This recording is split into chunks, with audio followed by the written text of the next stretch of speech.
welcome to another 31 Days of Horror update. This is day 2 of the Toronto After Dark Film Festival. And I'm here to talk to you about a movie called Hellmouth.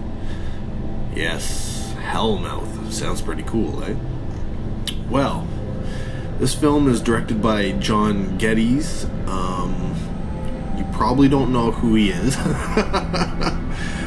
Essentially, it's one of those films that stemmed forth from a deal between Anchor Bay and this group of Canadian filmmakers who were, just kind of starting out, really. And John Geddes, I think by that time, had done a movie called Scarce, another horror film. And the first time we really got to see him come out of that deal was a film called Exit Humanity, which played at Toronto After Dark like 2 years ago. And it was a really slow sort of period piece drama with zombies. And so this is his second film to come out of that deal. And it's definitely different. It is written by Tony Gurgess. Now, if you don't know who that is, he's a writer, a poet. He's done a lot. He's a very, I'd say, a well-known in the Canadian circles. He wrote a movie that this group put out last year called Septic Man. Trying to think, he's the writer on a movie that's coming out this year called Ejecta. Look for it. He's mostly known, and for Pontypool. Yes, Pontypool. That different take on the zombie movie. The different idea, different concept. So he's got a different way of thinking about things, and it definitely shows. Well, it showed in Septic Man, and it definitely shows in this movie. The film stars the main character is Stephen McHattie, and he's a mainstay. He's a mainstay. I think he's in actually 2 movies at this festival. To give you an idea, he's also in playing right now Dr. Cabby. He's in that. He has been in The Strain, if you're watching that TV series. But he's one of those Canadian actors who's really people pull on him because he's so good. I'm trying to think what other, a little bit Zombie, which came out year before, I don't know. He was also used in Exit Humanity. This group tends to like to use a lot of the same actors more than once. I'm trying to think what else. You would know him from Watchmen. He was Hollis Mason, if that helps you out. He was also, well, of course, Pontypool. he was the Grant Maisie, the character in Pontypool. So that gives you an idea. Again, these people like to use the same actors over and over and over again. He's the main character, and the focus of this is mainly just him. There are other characters that sort of make small appearances. The only one that's really used often is the female sort of love interest, and that's Siobhan Murphy, who you probably won't know who she is unless you watched the Canadian show Men with Brooms. She played the character April in Men with Brooms. Outside of that, she's been small parts here and there, nothing really, huge. It also has Julian Richings, who you will know just from looking at him, and I think I've mentioned him before in past videos of movies that he's been in. His face is just that, and he, I believe, is the main character in Ejecta, the film I mentioned coming up. So, he doesn't have a huge role in it, but he's in there. Tony Gurgess has plays a part in it. Bruce McDonald has a role in it. And I'm not even, if you don't know who Bruce McDonald is, you're not really into Canadian stuff. I'll just say that. But what is Hellmouth? Hellmouth is the story of a gravekeeper. That's Stephen McHattie's character, who, through a weird series of events, finds himself, I don't know, in this dimensional hell thing going, and it's part, it's part a ghost story, it's part a story about oneself. It's just it's a hard movie to really describe, but so essentially he's about to retire. I think he's got like a couple of days left, and he's been doing this whole grave keeping thing for, I guess, his entire life. And just before he's up, he gets visited by his boss. And his boss basically says, you know what? You gotta stay on. We're moving you to another place. And you gotta give us a few months. We've run into a snag. To which he's like, no, I don't gotta stay on. I'm retiring. And of course, being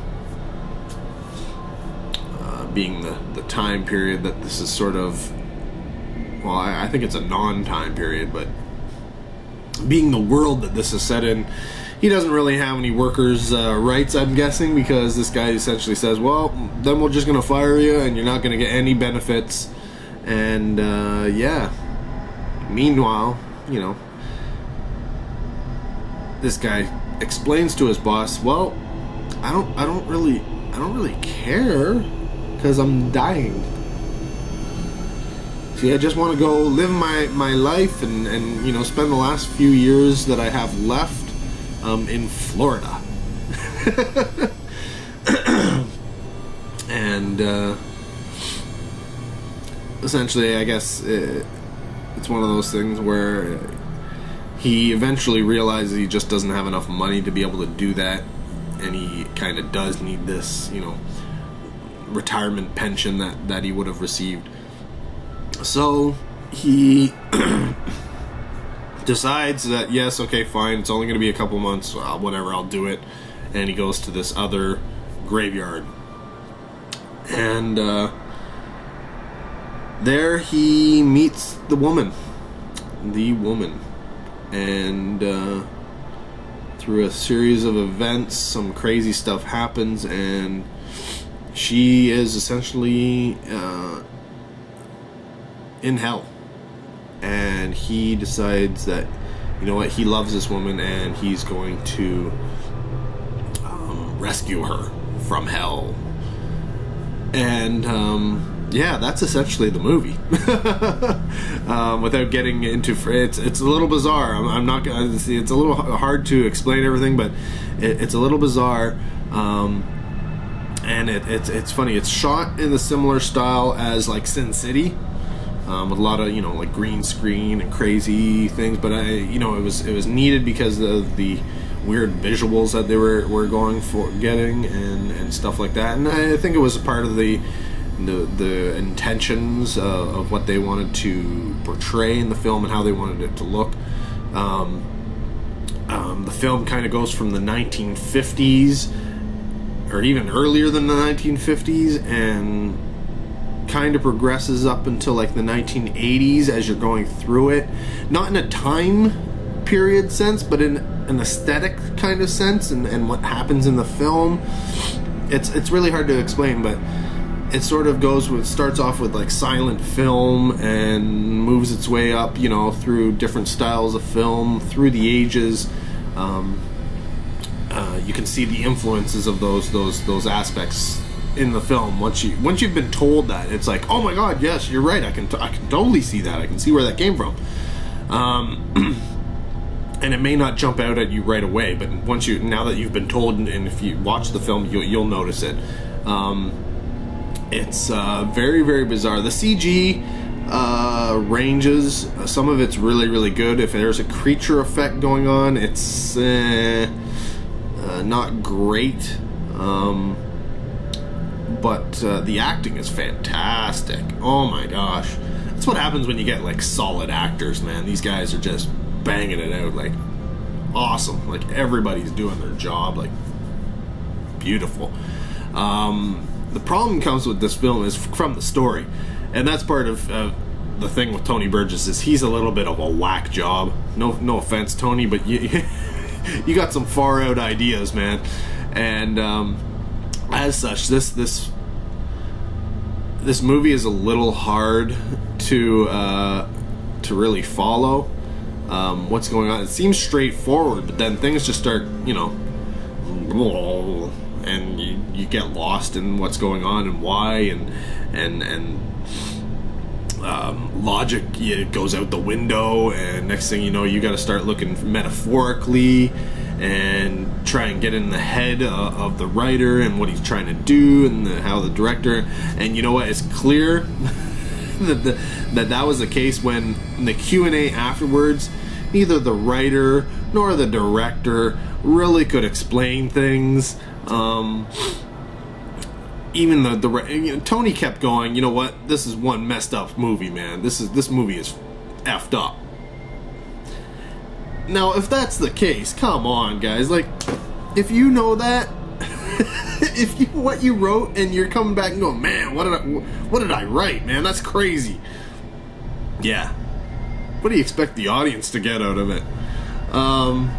But there is a lot there, and you know, visually, you know, that Sin City style and all that kind of stuff. It's gorgeous, really.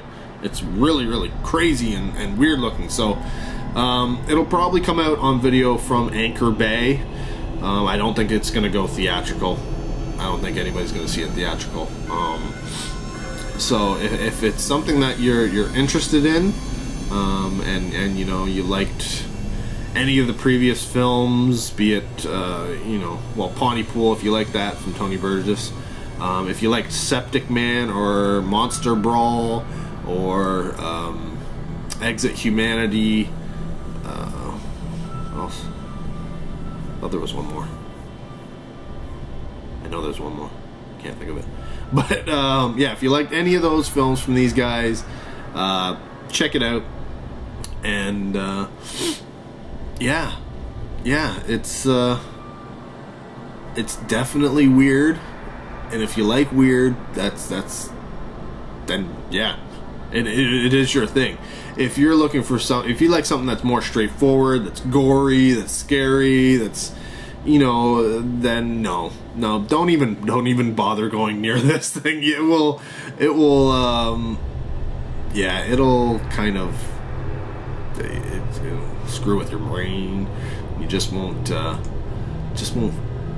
work for you, I don't think.